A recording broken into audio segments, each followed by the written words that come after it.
পাগলেও তো ভাই নিজের ভালোটা বুঝে, তাহলে আপনি কেন বুঝেন না?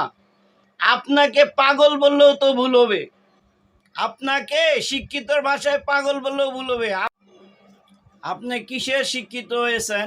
আপনাকে নিজেকে আপনি শিক্ষিত মনে করেন? আপনার কিডনি, আপনার লিভার, আপনার ফুসফুস, লাংস, এগুলো আপনি নিজে ধ্বংস করতেছেন, ধূমপান করতেছেন। অথচ লেখা আছে ধূমপান স্বাস্থ্যের জন্য ক্ষতিকর, জীবনের ঝুঁকি আছে, ক্যান্সারের কারণ আছে।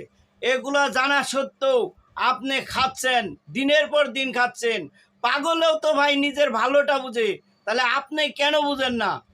আপনাকে পাগল বললেও তো ভুল হবে, আপনাকে শিক্ষিতর ভাষায় পাগল বললেও ভুল হবে। আপনি কিসের শিক্ষিত? আপনার জন্য নামাজে জামাতে দাঁড়ান যায় না আপনার পাশ দিয়ে গন্ধের কারণে। আপনি কি শিক্ষিত হয়েছেন? আপনি ভুয়া শিক্ষিত।